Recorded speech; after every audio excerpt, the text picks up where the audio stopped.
Hey man, it's Chilly Billy Howell out on Moon Lake. I'm just doing a few miles today. I've just got to get in, I think 3 all total a day, may do 5 to 8. But if I get the 3 in, I get 150 miles in my kayak this month in the Gitche Manitou Mystic Moon Glow Stellar S16 G2. So, most I've ever done, a couple months I did 100, but I want to do 50% more this month, so I think we'll make it.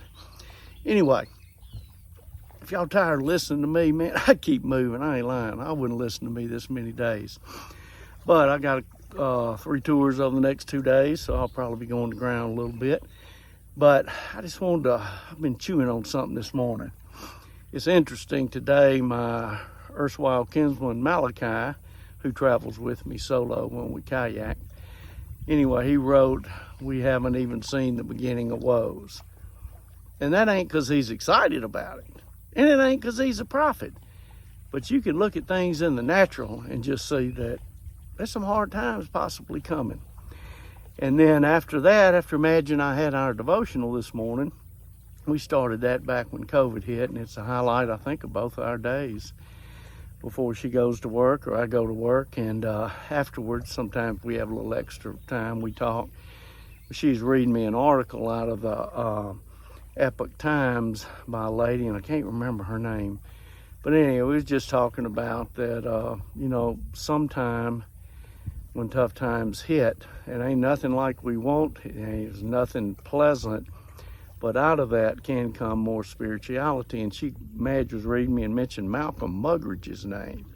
And I hadn't thought of him in a while. When I was in Bible college back in the 80s, I know, hard to believe a bum like me was in Bible college, but I remember hearing a speaker that came through that mentioned Malcolm Muggeridge, first time I'd heard his name.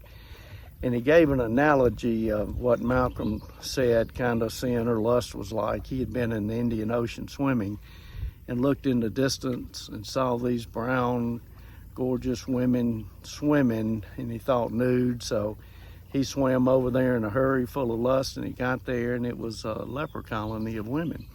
And that's not to diminish lepers. Jesus sure loved them and wasn't scared of them. But his thing was that he went over there thinking there were these gorgeous women, and they were all disfigured, missing noses and ears and arms. And anyway, it just shows that often what we lust after isn't what we get. How often does that happen? Like all the time.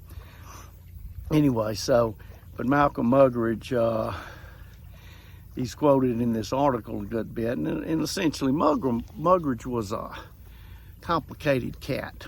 When Muggeridge was in, he was all in. His dad, I think, had been a real big socialist politician in England back in the early 1900s. Muggeridge, even as a young man, went to Russia, was enamored with communism, I think probably in the 30s, maybe early 40s.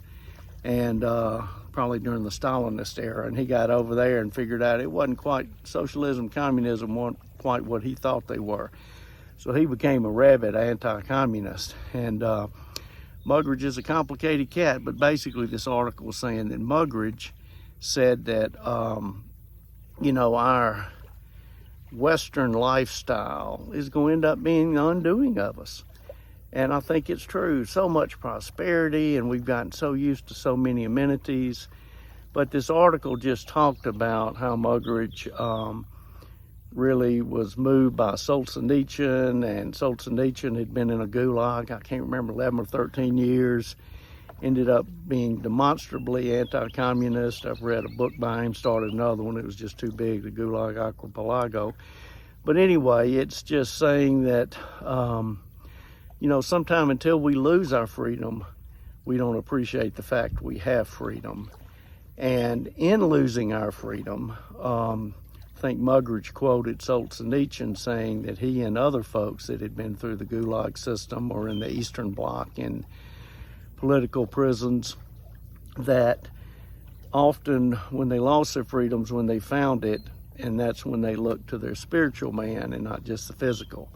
And in looking to the spiritual, your spirit is saved and possibly your body. But if you take care of just the physical and not the spiritual, then both are lost. Anyway, that's just what I'm chewing on today. And again, Muggeridge was a complicated cat. I think he was a bit gropey with the ladies until he underwent, if I remember right, Christian conversion in the 60s. But he was really the guy that introduced Teresa or Mother Teresa of Calcutta to the world. So anyway, just chewing on that today. I'll share this and I'll shut my mouth for a few days. Y'all have a good day. Cheers.